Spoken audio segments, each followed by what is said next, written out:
I'll show you how you can do so as you consider ways to build the first 1 million in your portfolio. Moderating our next panel, let's put our hands together to welcome co-founder and managing editor of Dollars and Cents, Timothy Ho, everyone. Alright, thanks so much, Olivia. I'm a fresh voice, so just to give Olivia a break, I'll be moderating the next section. So building the first $1 million in your portfolio. Show of hands, who has $1 million in their portfolio? Come on. Can replace me. Okay, so I also don't have a $1 million portfolio. So thankfully for today, I'm not going to give advice. I'm just going to moderate and I'm going to introduce to you guys some people that will hopefully help us get there one day, right? So without further ado, Jamie from Head of Singapore Warrants, Macquarie Commodities Global Market. Jamie can join me. Ryan from moomoo SG, he heads the private wealth and institutional business. Hak Kun Hee, who is a senior manager ETF at Invesco. We have Chris from SIAS. And last but not least, we have Caitlin Tove. She's a trainer with Beyond Insight. Alright, thanks everybody. And for the next 40 minutes or so, we will try to figure out how we can get closer to building our $1 million portfolio, right? So, everyone here has a lot of experience in the investment professional space. I actually went to all of your LinkedIn earlier this week to just count how many years of experience you guys collectively have, excluding me, and I think it's 75 years, if my calculation is correct. So 75 years of investment experience here. And just to kickstart today's conversation, I just want to ask everybody, what is the first thing that you think about when I say $1 million, right? So I'll go first as an example, right? So when I first got this segment, $1 million, the first thing I thought of was 1M65, how you can be a millionaire by age 65 using CPF, right? So for any Mr. Lu Chen Chuan followers, you guys will know what I'm talking about. But what about the rest of everyone else, right? Let's start with Jamie, $1 million. What do you think about it? Right away, I'll think about the HDB resale flats in Singapore. All right. It's a sensitive topic, but you know, $1 million HDB, Ryan. Jim, that's a $1 million question. No, that shows how important this 1 million number can impact an investor. I think it's a milestone that a lot of people want to reach. Yeah, so I'll say that it's not easy to reach your first million, but every drop makes an ocean, and so start with a drop. Yes. In the past, a lot of people think that 1 million is a luxury, but right now it's actually a necessity. In fact, 1 million is not enough if you do your financial plan. Yeah, so there was a great awareness when I did my financial plan, when I was 35 years old, 20 years back. So now you know my age. So I'd like everyone to think about what you really need when you retire. So 1 million is not enough, but it's a good initial milestone. But it is achievable, right? I have achieved it, and initially I thought it's not viable. But when and I make a lot of mistakes, right? So, make money and give it back if you don't have a systematic process. But it is very achievable if you have a systematic approach, not just random approach to the market, because it's very risky. Yeah. Okay, and I mean, it just seems like 1 million can seem like a very unachievable target, yet at the same time, it may not feel like it's enough, like HDB flats today already can cost $1 million, right? So we have all invested, right? So and a lot of people here, I think they've invested, but let's just recollect again my first question, which is like, what is the first thing when to just share what's your first investment experience? What do you learn from it when you first invest? Okay, maybe we start with Kate. I used to work for AMD for 5 years, Intel for 12 years. So in my second year of my job, I started to buy stocks in KLSE. Right? So I still remember it's TA Securities, a broker firm that doesn't exist anymore. And I went, so that's 1993. I went through Asian financial crisis. Anyone also gone through that Asian financial crisis? Right? So where the oil market did even 70%, even the so-called very safe trust fund dropped 50%. That was my biggest experience. And the lesson I learned is we have to educate ourselves properly, right? Don't go into the stock market without knowing what to expect. And after so many years, I've gone through many cycles. So I think it's important to know what to expect, so we respect risk. Chris, how about you? Can you still remember first investment? Yeah, so I'm 54 years old this year, and I remember 30 years ago when I was in my 20s, the first investment I made was a country club. And back in the 90s, in Singapore, everybody wants to invest in a country club, and everybody says that if you invest in a country club, you will definitely make money. So that was what I did. I saved enough money to buy a country club, but unfortunately, I think like many new investors, we don't do enough due diligence.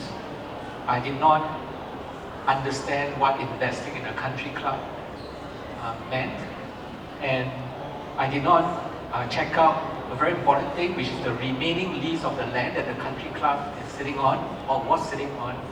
And so I invested in that country club, and the most silly thing is that the country club is in the west, and I stay in the east, and I don't drive at that time. It's no use, there's no utility at all. I wouldn't even travel there to use it. But 2 years later, the lease ran out, and the country club management couldn't renew the lease, and the club closed down. So I lost every single cent. Oh wow, just 2 years. Just 2 years. Oh, okay, I thought at least it would be like 10 years. No, I actually felt quite cheated because I thought that they should tell us, right? And my friends were all telling me that it's going to be a good investment. But well, obviously I didn't check. I can't blame anyone. I lost money. But it's a great lesson for I think many of us, because we always invest based on hearsay. Our friends say this is good. It seems like it's an investment that they will never go awry. But well, it happened to me when I was 24 years old. Alright, okay. Kang Hee, how about yourself? I took Warren Buffett's advice and invested in S&P 500 ETF. Awesome, awesome. I am still holding, so. That's great, man. That's the way to start. Ryan, how about you? This term called selective memories, and this question is quite cruel to all of us, because in your life there are certain things you happen in your life that you would like to be buried in memory deeply, and you don't want to let them out. And the first investment could be one of them. And to me, it is. But for the common good, I will still share my first investments. That was back in my university time. I funded $1,000 with a FX broker. I'm not going to bring out the name. It doesn't exist in the market anymore. But it's easily to expect that I lost everything. But what's most exhausted is that at the time I didn't have any knowledge about risk management, about risk control and stop loss, something like that, and I lost everything. And what I did basically was just look at the charts by seconds and pray the trend is going in my direction. So lesson learned out of that. Starting from that, I start to learn the financial knowledge to build up a good base before I invest in anything. So lesson learned is risk management and respect the risk basically. I wanted to ask you how fast you lost the money, but never mind. We'll move on first. Jamie, do you remember the first? I think the story echoes four of our other experiences except with me. I don't know why you're doing this when you're not S&P from so long ago. I bought into a penny stock from a friend who was a dealer who was doing very well at the bank. So I thought, surely he had a little bit of inside news on the stocks that were doing very well. I put 50,000 into it. I had just started working, so it was a lot of money. I mean, it's still a lot of money, 50,000. I lost every bit of it because the company went under. And so the learning lesson is, no matter how good you think your friend is in the markets, always do your own analysis and make a decisions based on that. And always have a cut loss level. I went into it, I put 50,000 with no cut loss level. I only thought, okay, it's gonna double my money. That was my game plan. And I lost every bit of it. So out of the 5, I think only you are still on a... That's why he's sitting in the middle. Yeah, wow. Okay. Let me just go to my first question specifically for Tris, right? Tris, you talked to a lot of people as your role at Provident as well. Is the $1 million number something that among the people you talk to, is it an aim that a lot of people strive towards? Or is there anything magical about the number that make people want to achieve it? Because everybody wants to be a millionaire. And nobody wants to be 100,000 person. I mean, I don't even have a word for it, right? I don't even know what you call a person with 100,000. Although it's a lot of money, please don't get me wrong, right? Or 500,000. If you say you have $500,000, you just don't sound as good as if you are a millionaire. So the word a millionaire somehow psychologically means something very special. So I think definitely true. But I don't think it's just psychological because if you have got 20 years before you retire And if you want $3,000 per month 20 years later when you retire, and you want this $3,000 to adjust for, say, 2% inflation, I'm not going to use 3%, I'm just going to use 2% inflation, you will need $1 million in 20 years' time. Right? So it's no longer a figure whereby it's going to give you a very luxurious lifestyle in Singapore.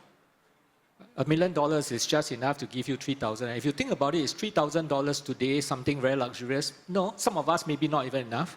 Some of us will say, yeah, I think I can live with $3,000, but it's not going to give you a luxurious living, but yet you need $1 million. So I think it's psychologically, practically speaking, $1 million seems to be something that you need. I'm just going to stop here because I'm following Tim's question very strictly because I'm just afraid that you all go away thinking that, shucks man, 1 million is so far-fetched. And I'm not here to sell you Goyo and tell you that you can definitely reach 1 million because there are people whom will find it difficult to reach $1 million, right? But it doesn't mean the end of the world if you don't reach 1 million. But I'm just saying that practically speaking today, 1 million seems to be a need, and psychologically speaking, there's something special about being a millionaire. Right. Ryan, your team at moomoo for private wealth, you guys work with a lot of clients that have assets of $1 million or even close to $1 million or more than $1 million. Do you see any psychological or characteristics among some of these clients that have achieved $1 million that is a common factor that we can learn from? Thank you, Tim. Yes, you are right. I'm lucky enough to have a career path that allows me to have the opportunity or the luxury to get close to this what we define as high net worth or ultra high net worth people. Even currently, my team, moomoo Private Wealth, we already have plenty of high net worth and ultra high net worth clients on our platform. And moomoo Private Wealth as a business line, relatively new, has been mentioned by Gavin in his opening speech as well, that is managing all these clients. So you are right, I do have quite some experiences get in touch with them. And the three, I would say there are three common, you put it, psychological traits from my observations. Trait number one would be they only invest in what they know. They made informed decisions. What could that do good to them? Imagine when things goes right, like what Kung Hee did. He definitely is a sophisticated investor. You would know what are the driving factors and whether those driving factors are sustainable, like him, a good example.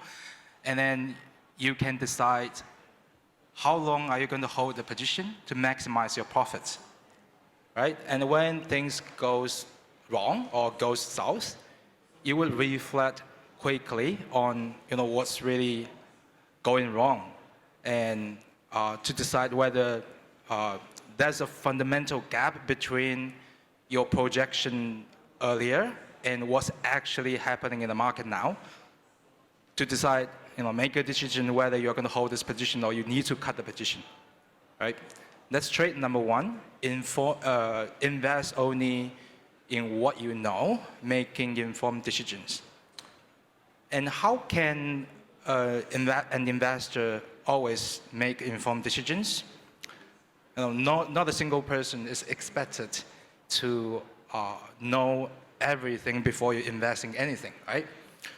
So that comes to the second trait of this type of investors would be they are really willing to learn and reflect quickly on their mistakes. So to these investors, what's really crucial when they are looking for an investment platform or the service provider would be all-in-one solutions. You could provide all the information on markets, on products, on analytical tools, and even best if you can offer a high-touch service team. So that's moomoo Private Wealth is doing to all our high net worth and ultra high net worth clients nowadays. So that's trait number two. And then at least to trade number 3 would be what I reflected from my own investments, which is a risk management mindset and being disciplined about your investments. So all these sophisticated investors, when they went into certain investments, they will have in mind what is the amount they could accept to lose. And based on their market analysis or their portfolio risk management metrics, there will be a certain level that below which they will cut the position. So that's, they will execute the discipline on that. So these are the 3 common traits I observe out of this high net worth clients. Thanks, Ryan. Yeah, for sure, you got to invest, right? Because I did some mathematics just now, and if you save $300 a month and you want to reach $1 million, it will take you 274 years to reach there. So if you save $300 a month, only save, it will take you 274 years to reach $1 million.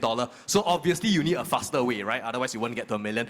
Caitlin, I just want to ask you, right? For a lot of us who are starting or have already started, we are typically not at the same starting point, right? We might earn different amount. Some of us may start very young, like Kang Hee. Some of us may start when we're a bit older, right? So what are some things we should think about when it comes to our investment journey in terms of risk or just thinking of our starting point as opposed to listening to what other people are doing? Most important thing that we need to consider is our objective, right? What are we investing or trading for? Is it for retirement, right? So if it's retirement, but it's our age right now, so that will determine the level of risk you can take, right? And how much extra cash you need for your ongoing expenses. Because for investing, especially there's a cycle. Right, so you don't expect that every year is going to be a bull run and you can cash out anytime. So if you're a full-time investor or trader, you need to take care of what are the cash expenses that you need to have. That's for the retirement part. But the other part is, what if you are investing so that you can grow your funds for sending your children for university education in a great university overseas, right? Then you need to look at how much time. You also cannot take too much risk for that.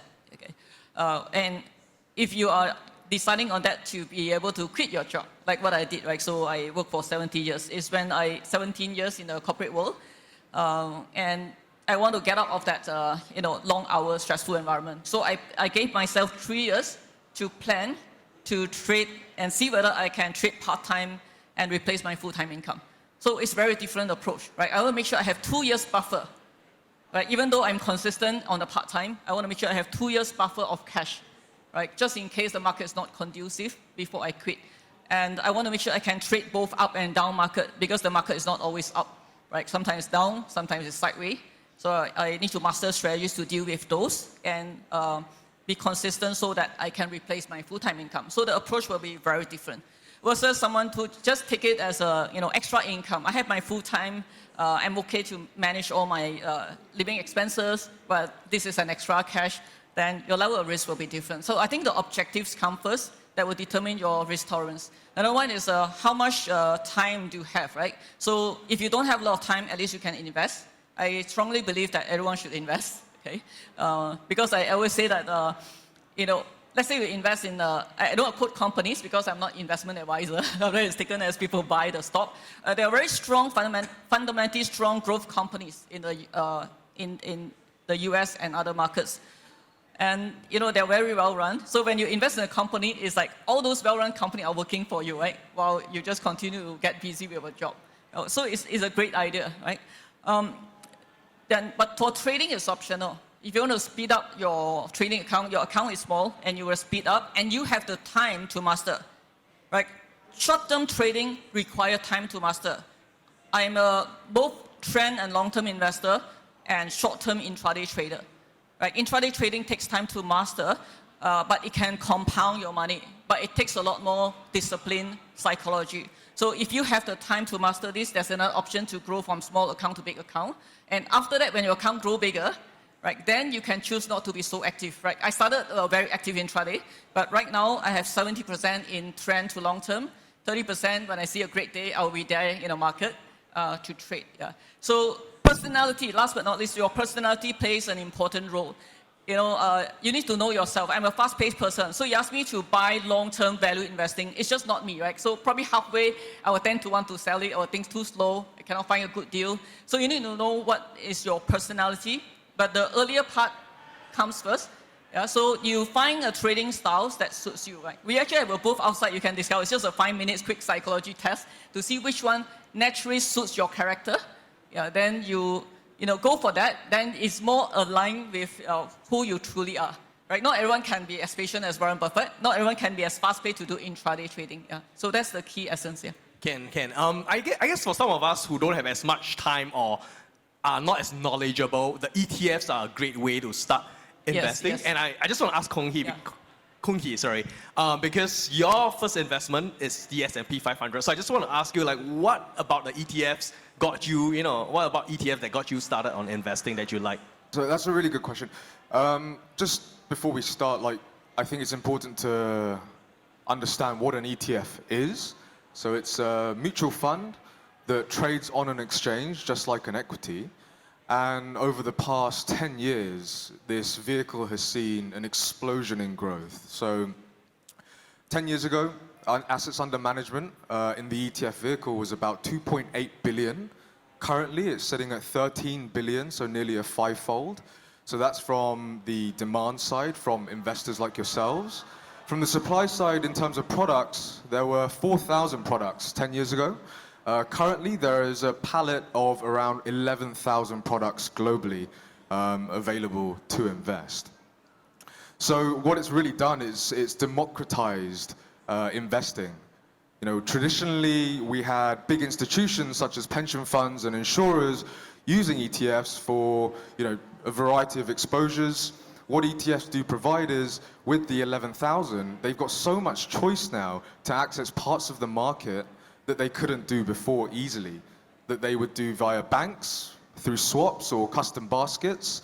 If they wanted to gain exposure to frontier markets or inaccessible fixed income, they would have to go through banks. But now, through an ETF, through a liquid, an easy way, they can trade. And what that means is, for us as well, for you and I, for everyone in this room, it's available for us. So I think the key benefits, there are 5 key benefits to an ETF. Number 1 is price. Everyone's very, very sensitive on price. ETFs, on average, are less than a half of the cost of a comparable mutual fund. So these savings really, really add up over time. Secondly, it's the ability to trade intraday on exchange when markets are open. So you can come in and out of any chosen ETF when you want. The third is the liquidity and transparency. So you can always look at the securities that are composed within an ETF. Fourth is the control. So you get to choose what you invest in. As long as you know what's in the index that the ETF tracks, you choose your investments, whether that's a certain sector, a certain country, a certain theme, or a certain factor. You take control of your investments. And fifth, last but not least, is tax. ETFs are very, very tax efficient. Depending on the domicile of the investor, you can choose an ETF listed in different regions of different exposures and choose an ETF that is best for you. So to answer your question, I think it gives you choice and benefits of long-term investing. Jamie, I just want to ask you, besides stocks, which we have talked about, and ETFs, which we have mentioned, are there any other asset classes that retail investors can consider as they build up their portfolio? I think, first of all, it's very important for investors to be aware of all the financial instruments you do, in fact, have at your disposal, beyond just the realm of stocks and ETFs. So leveraged financial instruments such as structured warrants, which is what Macquarie sells, for example, they can add leverage into your portfolio to help you accelerate towards your aspirations of building the first $1 million in your portfolio. Structured warrants, they cost a fraction of the underlying share price, and so they require a much smaller capital compared to what you put into shares and ETFs. But at the same time, they move in greater percentages than the underlying stocks or indices that they track. So to give you an example, a DBS warrant will cost around 5 to 6 cents, whilst DBS shares cost around about $38. But at the same time, if DBS shares move about 1%, structured warrants over DBS will move anything between 5% to 20%, right? So 5 times or 20 times more than the underlying that is tracking. So when you add such a instrument like a structured warrants into your portfolio, you are introducing leverage. You're introducing an opportunity to accelerate yourself and your returns towards that ultimate $1 million goal. But of course, that's provided, that you're right, your view is right? Because the magnified returns can also work against you if your view is wrong. At the same time, I think traditionally a lot of investors are used to going long, being bullish, they just want to ride a trend upwards. And they typically do that via shares and ETFs. However, with volatility, I think you should consider instruments such as, again, warrants, which can help offer protection to these portfolios in the short term. So say, for example, you fear the elections, right, and the impact it would have on your portfolio of US shares or ETF. Or, you're worried about what the Fed would say and they might have an adverse impact in the short term in your portfolio. Or just earnings, right? It could be subpar during earnings season. And sometimes even if it beats, it is beyond what you were expecting, but below what the analysts out there were expecting. The stock falls anyway, even though to you it's a good earnings result. So if you fear this kind of short-term pullbacks, I think it's good to consider financial instruments such as structured warrants or other instruments out there that can offer you a protection. Because what put warrants do, for example, they move higher in price when the underlying comes off. And what if the best case scenario of the portfolio or your stock or ETF just going up, despite the adverse news, then you just cut your losses in the put warrants, which again, remember, cost just a fraction or a small amount of capital outlay required compared to shares and ETFs. So if you're aware of such instruments, I think it can only benefit you, in your aspirations. Thanks, Jamie. And Ryan, just want to check, all the things we talked about, it's on the moomoo platform. We can invest on all these things we talk about through moomoo, or is there some other things that we haven't even talked about when it comes to building a portfolio? All this can be invested in moomoo platform. So we are multi-assets, all-in-one solution in your app. You can do all the tradings and investments. All right, thanks. I have a lot of questions, but I was told that you guys can also ask questions. I'm not sure if anyone have asked any questions, but feel free to post your questions on any of the things we have discussed. The organizer will flash it for me, and then I'll ask if I see something that's quite interesting here.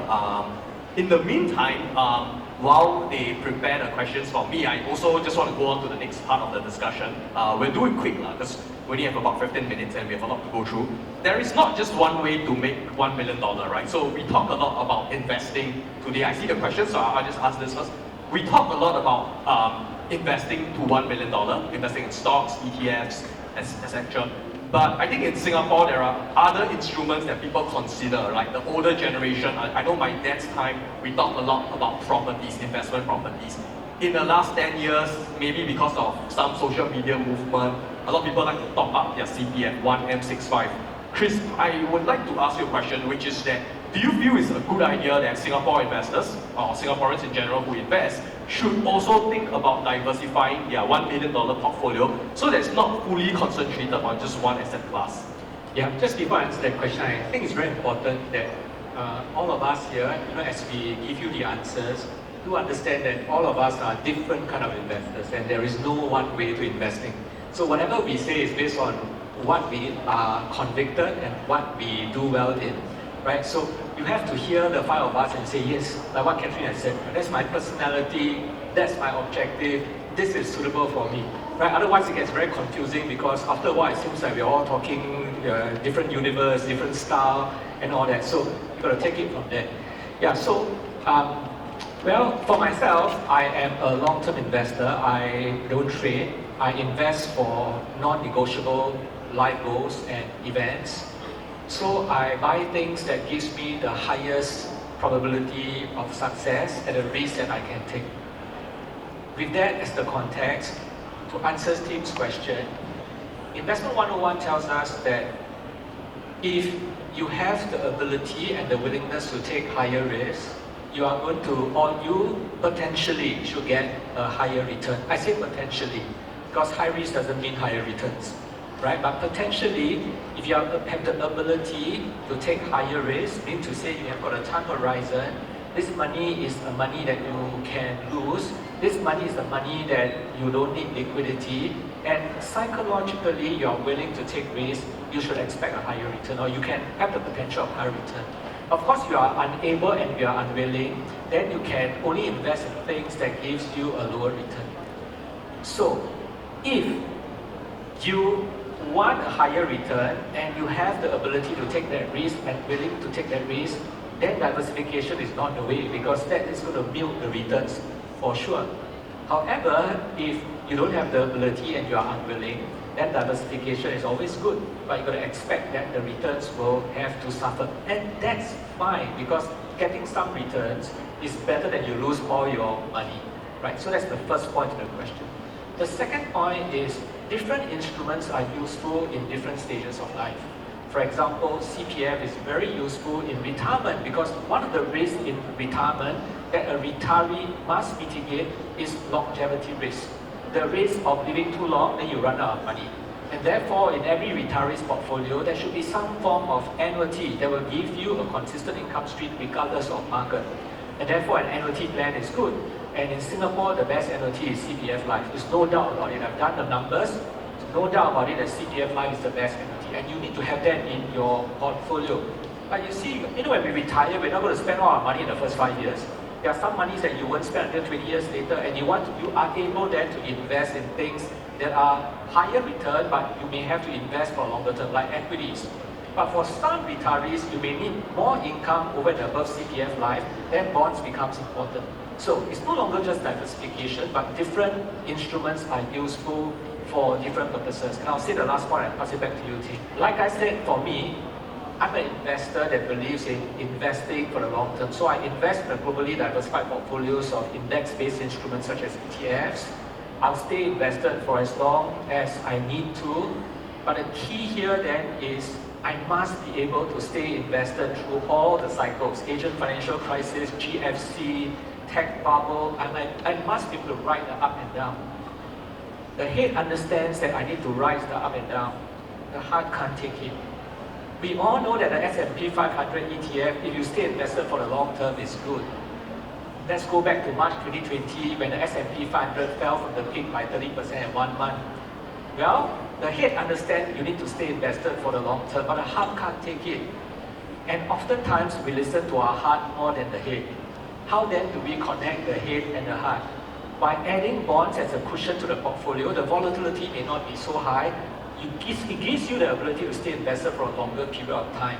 Now, you may not reap the full rewards of the S&P 500 alone, but the neutral returns is enough for you.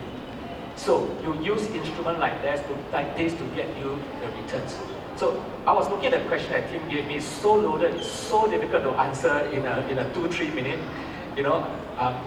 but I'm just trying my best, and I hope that the 3 points help us in some way. I was told compounding effect will help me reach $1 million or any desired amount. Should I only focus in equity funds or ETF with regular saving? And Kang, I just want to ask you, because obviously you invest in the S&P 500 and probably other ETFs. And I just want to throw in another point which Chris mentioned.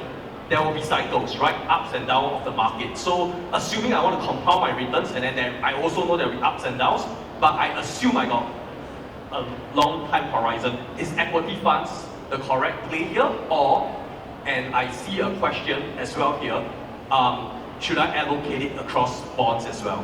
Sure, no, that's a great question, and thank you, Tim. So I'll give you one statistic.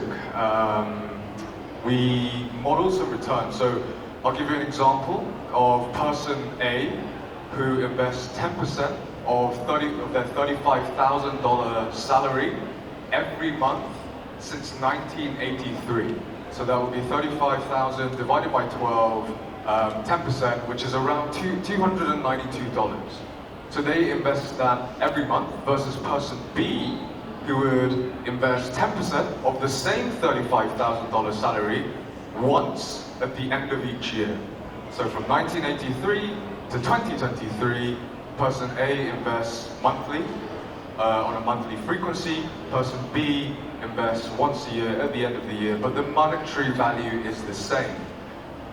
At the end of 2023, what we modeled was based on the real returns of the S&P 500, person A was left with $1.29 million. So, in a sense, yes, to answer the question, over 40 years, it is technically possible to reach 1 million on the basis that the S&P 500 will continue to provide around a 7 to 8% annual return. However, person B got 1.29 million return, 1.29 million. Person A got 1.79 million at the end of 2023. So it's a difference between $500,000 just by putting your money to work for a longer period of time. So all person A did was invest more frequently, which goes back to the compounding question.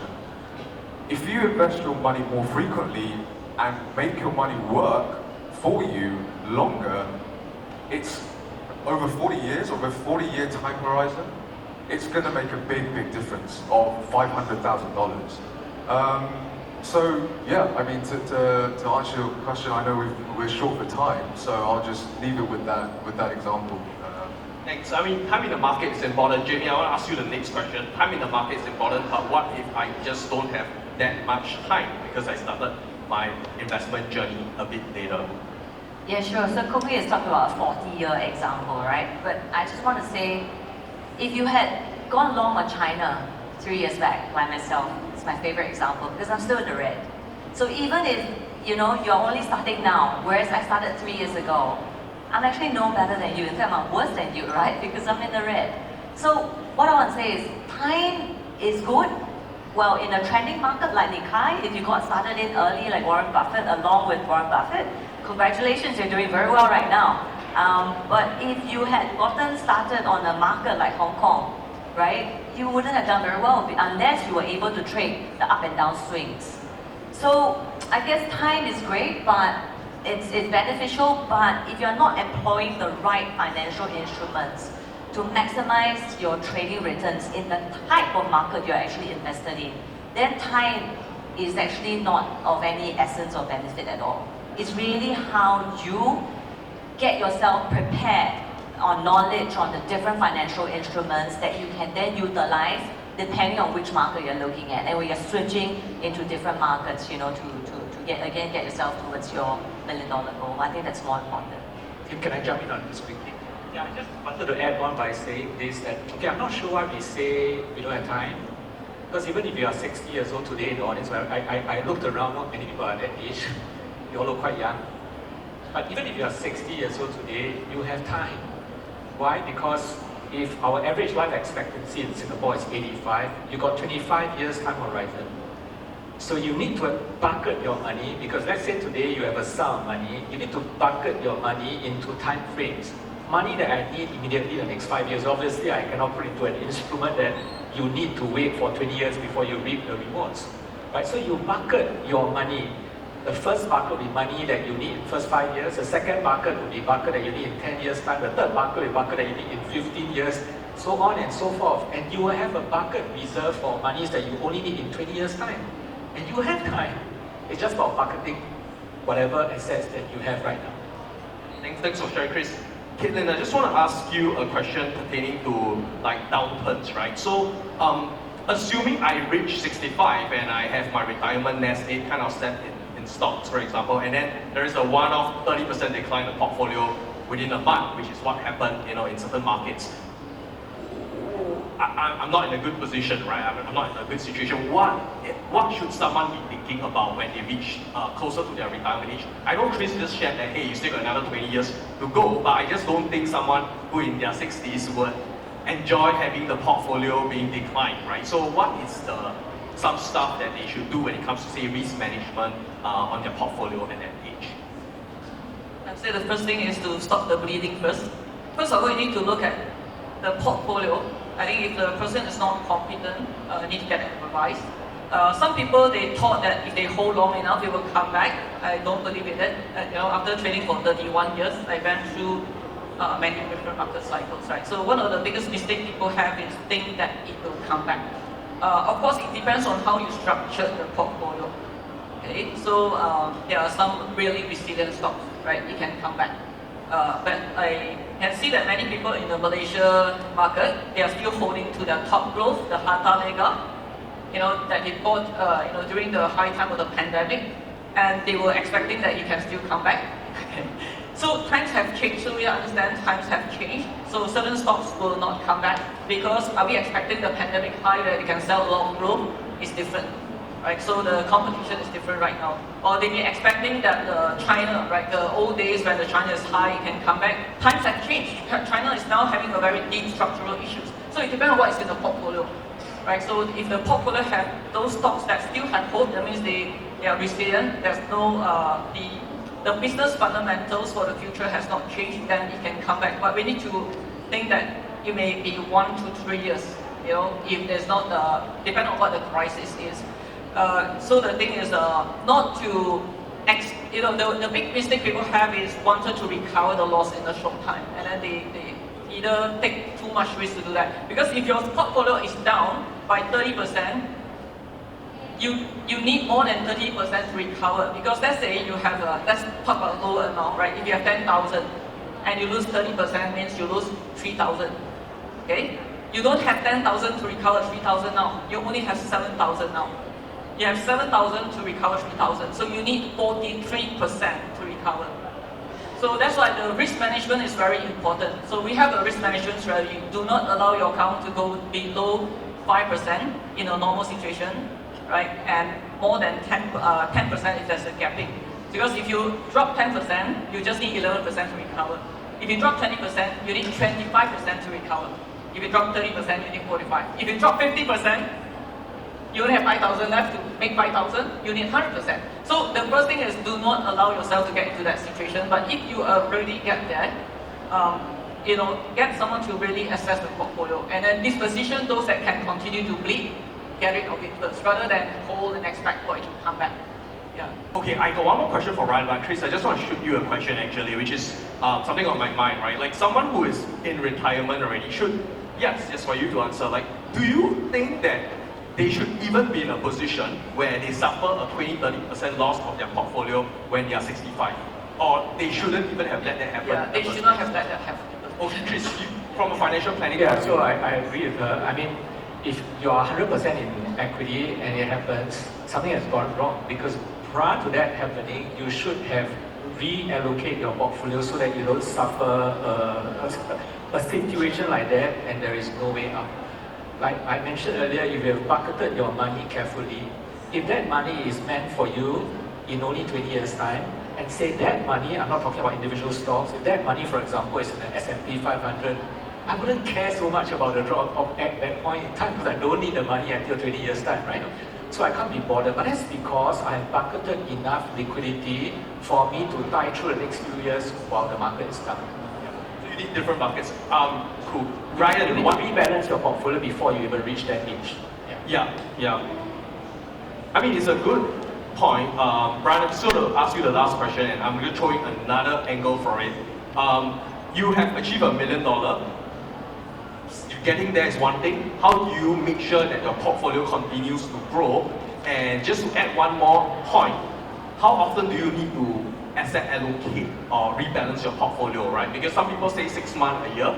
Sometimes people say if the market drops very quickly in a short period of time, then you have to do it quite quickly as well. What are your thoughts from a wealth management perspective? I think just now what Catherine, what all the people on the stage mentioned, I'll wrap up to this question. It's a very good question. I think, bring back to the question, if you're 60 or 65, how do you, globally you have a certain assets now, you are actually thinking how to maintain that size of the assets and to grow gradually or steadily, rather than you are going to make a big bet, which is really high in volatility. So, it's easy to maintain that assets with moomoo. Money market fund is a very quick answer. 5% on the US dollar rate is better than the fixed deposits in banks, and there's T+0 or T+1 liquidity. So that question is easy to solve, to maintain that portfolio size with steady interest. But what's next? So it's really depending on different age, putting in different buckets. But for people now still have all this available funds to invest, from private wealth management perspective, asset allocation, portfolio diversification is always the theme, but that initiative should come from you. It depends on what your investment needs is, and any of the platform or service provider you're looking for, it should have, the first question they ask you, it should be, what is your investment needs? Your risk profile, your investment preference, your investment targets, all that. And then they should have the professionals to design from their professional point of view, from a top-down approach, what's happening from macro-wise, what is on the market segments, and with a very good selected set of products to fit in your portfolio. And they should do a routine check on that, depending on still your investment style. Currently, moomoo Private Wealth having that expertise and professional, we're doing that for people who are, in this private wealth management segments. And we typically have a frequency of reviewing your portfolio monthly or someone quarterly, depends on your needs. But what you should get out of that is you need to be, the service team should always help you to make informed decisions on investments. In that way, we grow together with you. You gain the confidence, we grow together with you. And let's do that to wrap up for the section. All right, thanks so much. One last word for anyone or advice for anyone trying to build a $1 million portfolio. A sentence or word. Jamie, we can start with you if you have just a sentence or word. Well, I think there's no free lunch in this world, maybe only freebies and MooFest. So if you are wanting to achieve a certain target in the portfolio, you need to put in the hard work. You need to find out, make more informed decisions by forming your own analysis, going to talks and fairs, to brush up on information about the markets that you're interested in, and find out about the different products that you can use to trade whatever market you're looking at. So make sure you work hard to get to your investment goal, and don't just rely on hearsay like I did. Right, a word? Chances becomes opportunities when you are prepared. So basically, resonate the same thing. You've got to be prepared. Build yourself a very good knowledge, good base in investments. 2 words: stay invested. Chris. I'll keep it short. In finance, there is a very basic equation. Future value is equal to present value 1 plus r to the power of n. Whatever you get in the future depends on what you save today multiplied by the rate of return compounded by time. You have to decide which variable you want to fix. If you die must have 1 million, that means you are fixing your future value. You have to be prepared for the trade-off of the 3 variables. I'm just going to end with this very short story.